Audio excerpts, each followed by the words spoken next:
Tonight on our news, Prime Minister Philip Davis is the man of the hour in a major forum at Chogum as he prepares to bring local issues to the floor. A grandmother left grieving after a tragic car crash on Abaco claims the life of a 17-year-old victim. Plus, the issue of animal rights resurrected after the capture of a loggerhead turtle.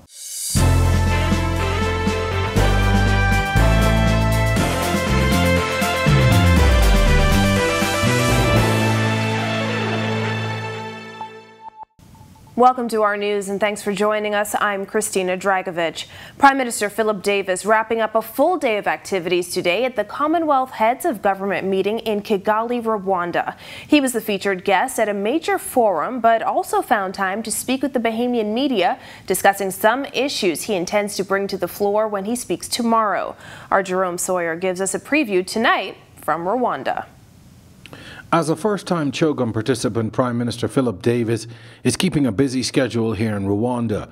His team of ministers and technocrats are navigating discussions on everything from youth empowerment to gender equality to climate change.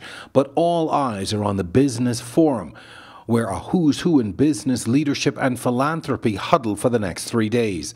British Prime Minister Boris Johnson, some of the top prime ministers in the Caribbean, including Prime Minister Davis, along with heads of some of the world's leading financial institutions, are scheduled presenters.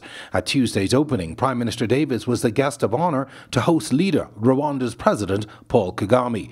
This is Chogum Secretary General Patricia Scotland set the tone. My vision to put the wealth back into Commonwealth and to put the common back into wealth so that we all could share in a future filled with prosperity. As Prime Minister Davis prepares to take the stage at the Business Forum, it's against the backdrop of a combined GDP of $13 trillion, accounting for 2.5 billion people, or a third of the world's population. Now more than ever, there is an urgency to act, as this year's theme suggests, delivering on a common future. We have our work cut out for us as leaders.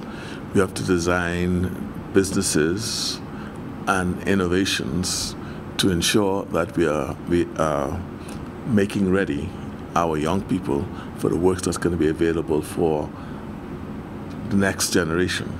But there are some other realities of today facing the Commonwealth Group, which the Prime Minister has as high agenda items, one being this. The supply chain will always be of concern to me, and also be a concern for the Bahamas, because you can see it could be easily disrupted. The other, climate change. At least 45% of our national debt is directly linked to the consequence of climate change, and that's being conservative. That don't take into account some of the other incidents like disruption in business, recovery efforts, what that does to the economy. Today's one-on-one with the Prime Minister gave us a glimpse into some of the issues we anticipate that he will address tomorrow when he takes the stage at the Business Forum. We know that opportunities for trade, agriculture and innovation will be some key talking points in the highly anticipated speech. Of course, we'll be there to bring you all of the highlights. For now, in Kigali, reporting for our news, I'm Jerome Sawyer. Thanks, Jerome. Well, there are no plans to remove the testing requirement for unvaccinated travelers. That's according to Minister of Tourism Chester Cooper, who is shooting down claims the new policy discriminates against the unvaccinated. Jasmine Brown reports. The acting prime minister is speaking to the issue 2 days after the new testing policy was implemented. He's making it clear that the Davis administration has no plans to remove testing for the unvaccinated. There's no consideration for changing the requirement for unvaccinated travelers at the moment. Our government's policy is that we recommend vaccination. We're asking the Bahamian public to consider vaccination, to speak with their doctors and determine whether it's appropriate for them to be vaccinated.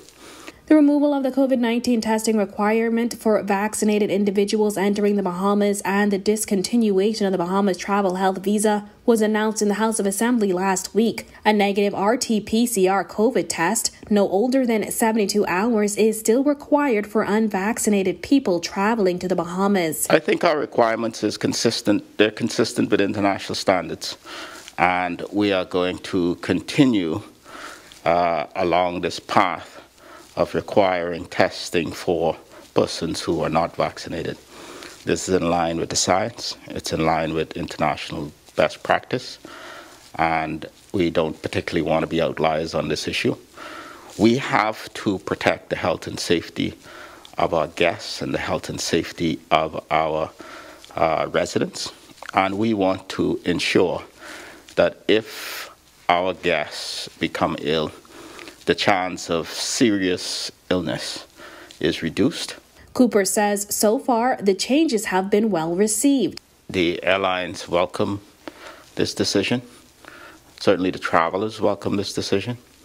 It's a hassle-free process for residents and our tourists to come to our shores. It's going exceptionally well. This, of course, is only day 2 since we have lifted these requirements, and I expect over the course of the next few days there might be some teething issues. The Bahamas has been battling the COVID-19 pandemic since March 2020. For more than 2 years, COVID-related restrictions, including testing prior to entry, have been in place. While many restrictions have been lifted, a national mask mandate remains in place. Reporting for our News, I'm Jasmine Brown.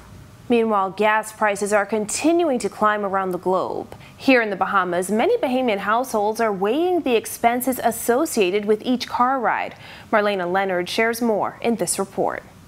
With gas prices in New Providence nearing $7 a gallon at some stations and exceeding $7 a gallon at others, Bahamians try to find ways to make their dollars stretch at the pump. Our News reached out to the Bahamas Petroleum Retailers Association Vice President Vasco Bastian for some insight, but he declined to comment.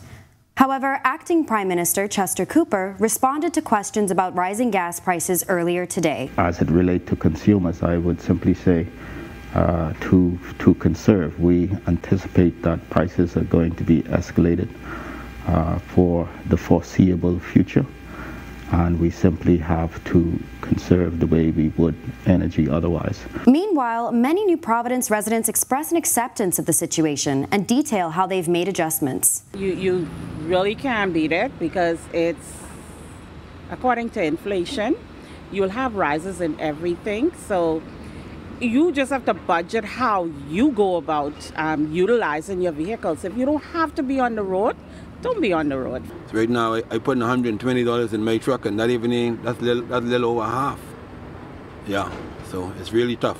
It's all about adjusting. I think if everybody would pick that up and understand that, you know, you can't take that extra mile you used to before unless it's a need, then you would think it's happening everywhere in the world. But for those whose jobs require lots of driving, they're unable to scale back their gas consumption, and some grow frustrated. When it started at a $1 hike or $1.50, you didn't feel it as bad, but to the price that gas has risen to now, you're definitely starting to feel it. When I used to put in $20 or $25 and I could get half tank of gas, I only get a quarter tank of gas. And we have to service the island. I don't know what's the increase for. Like, what's the increase all about? We don't have no war going on in the Bahamas. Things are back to normal, so what's going on? What's going on, Rubus, Esso, Shell? Please tell us what's going on. It's hurting our economy. Please help us out. Reporting for our News, I'm Marlena Leonard. Thanks, Marlena.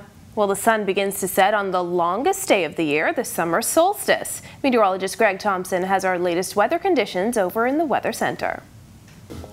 Thanks, Christina. Welcome, everybody, for our first look at weather on this warm but comfortable night. Temperatures in the low 80s, 83 under partly cloudy skies. Most of those clouds are high-level clouds. Your winds out of the northeast at 13 miles per hour.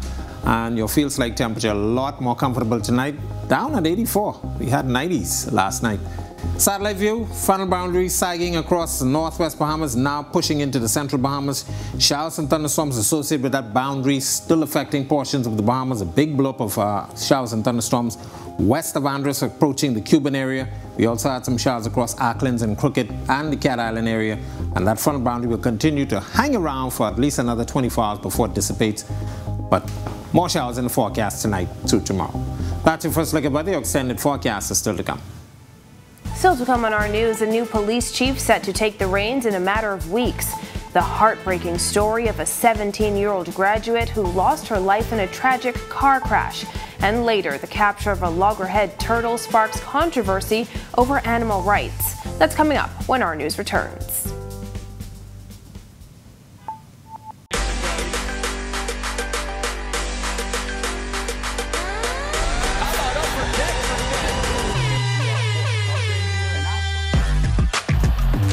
Got size at 6'5".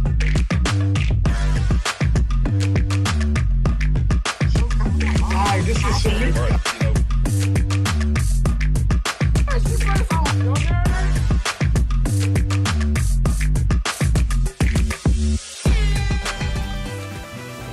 It's official. Deputy Commissioner of Police Clayton Fernander will become the next police commissioner.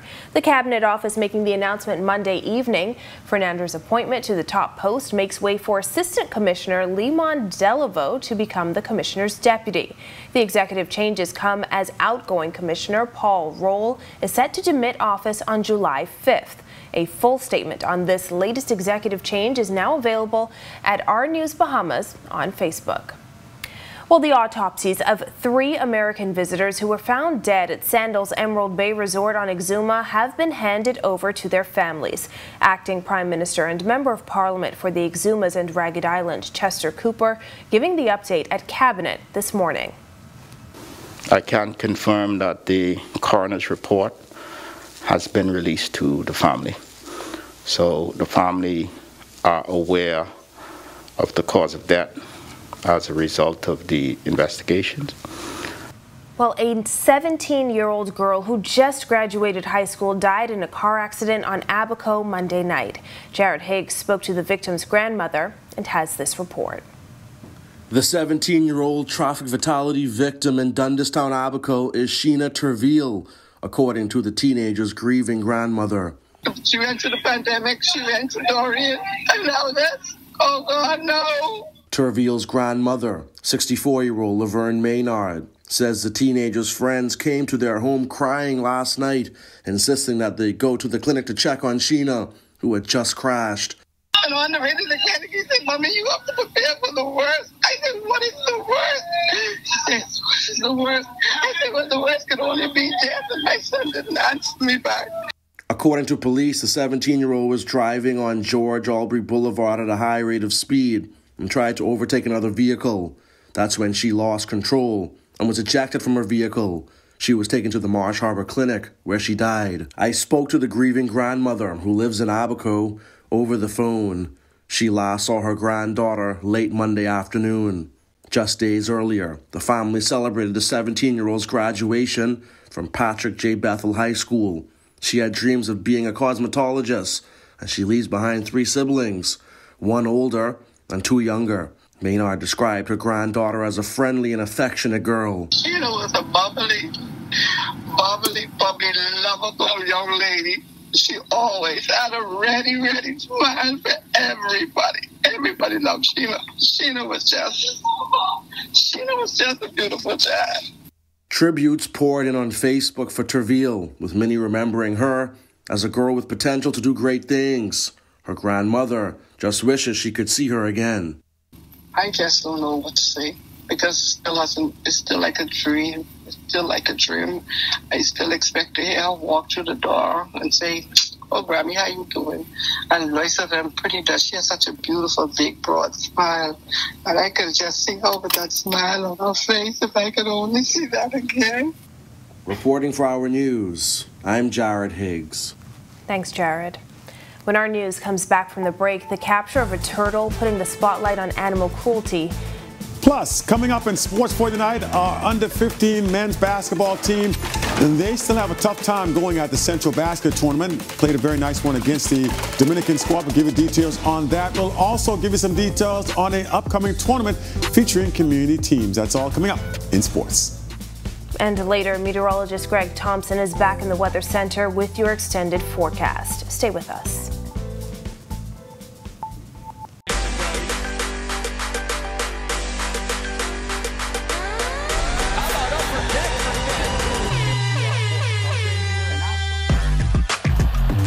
Got size at 6'5".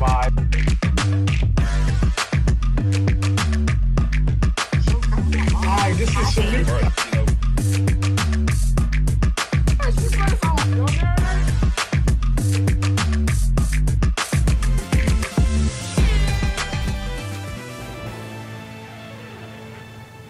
This is our news. Welcome back. Some disturbing news out of West Grand Bahama now after the capture of what is believed to be a loggerhead turtle. West End Ecology Tour owner Keith Cooper tells our news a group of tourists reported that a turtle had been captured and tied up behind a local establishment in that community. Here's what our news' Megan Shepard can report. I had talked to the couple, the American couple, and they gave me a video of their experience with the animal, and I said, wow, this is pretty bad. But I guess they met with some resistance once they got to the location where the animal was, and they were spoken to very condescendingly in a very inappropriate manner, unbecoming of our Bahamian hospitality, by other local Bahamian men who felt that they were intruding on their rights, which I don't know what rights they thought they had to take a turtle, capture it, and put a rope around it and tie it up behind someone's business. Cooper speculates that since that incident, the turtle may have been slaughtered for consumption. Let's just hope and pray we don't have another incident like that this summer, because the turtles are out now mating, or have mated rather, and now they're beginning to lay their eggs very soon. So we really can't destroy or take away these turtles because they have to find beaches in which to lay their eggs so that they can create more turtles. So I just hope and pray that we can get this under control. I really do. This is getting out of hand. Now, while it is illegal, the consumption of turtle meat does quietly occur. And there are fishermen who say they simply catch and sell the turtles as a means of income. While Cooper, along with the owner of Paradise Cove, Barry Smith, say there are other options. I think there's a lot of people out there that still have that same desire for the turtle, and it is a desire. It is a luxury. It's not a necessity. And I understand that people are saying, well, they're trying to provide for their family, whatever. But there are a lot of other fish that they can do, and a lot of other things that they can have that could provide for the family just as easy as a turtle.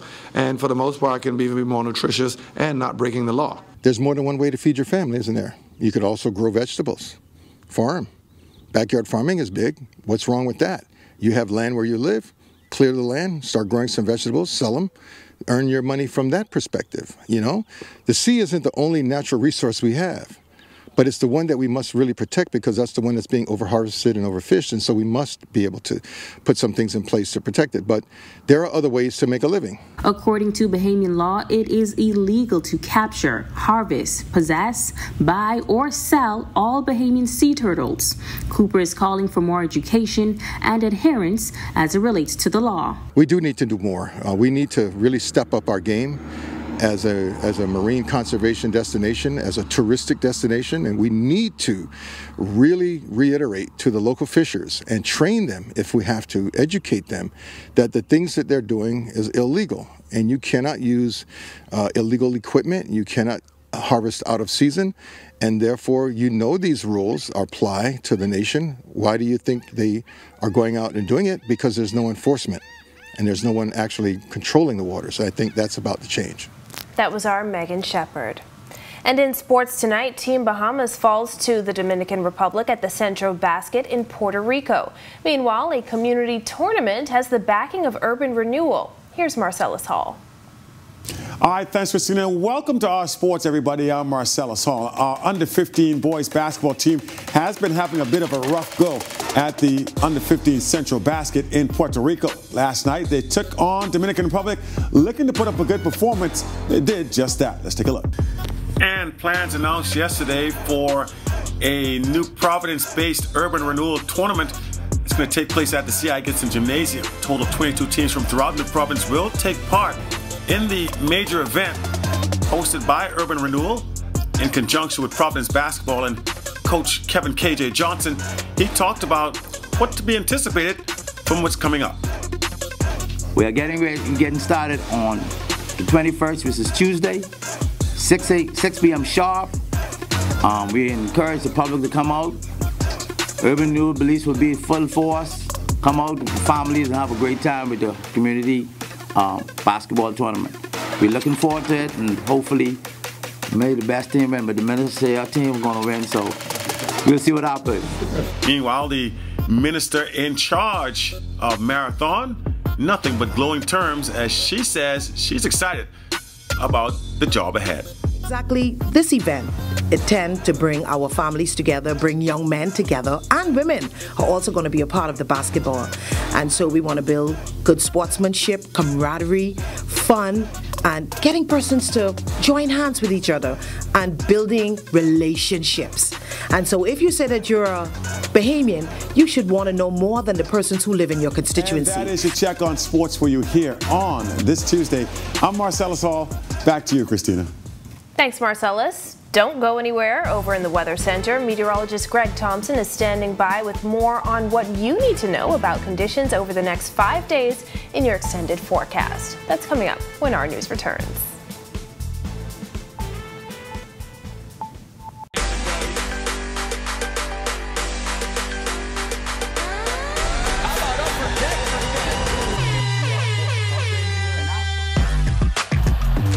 Got size at 6'5".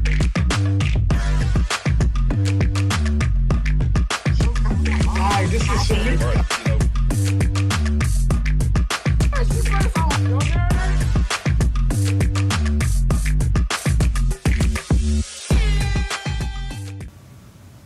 Welcome back to our news. Partly sunny and breezy conditions tomorrow, but what about the rain? Greg is back in the Weather Center with the latest. Thanks again, Christine, and welcome back everybody for our second look at weather. Steamy, hot and hazy day around the islands. Frontal boundary starting to push into the central Bahamas as we speak. Lots of showers and thunderstorms flaring up at that boundary, affecting portions of the central Bahamas, and some more showers moving towards the south across the northwest Bahamas. But that frontal boundary is expected to stall across the central Bahamas and continue to dissipate later on tonight through tomorrow.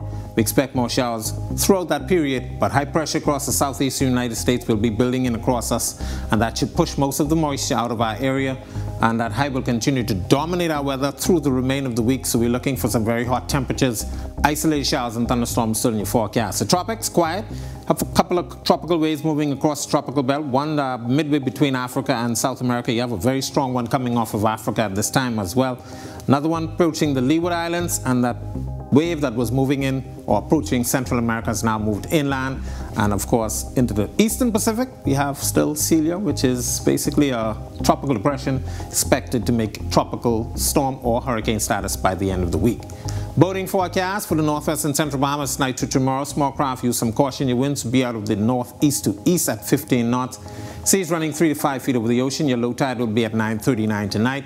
For the southeast Bahamas, east to southeasterly flow at 10 to 15 knots. They will fall light and variable at times, and your seas running 2 to 4 feet over open waters. Here's a look now at your national forecast.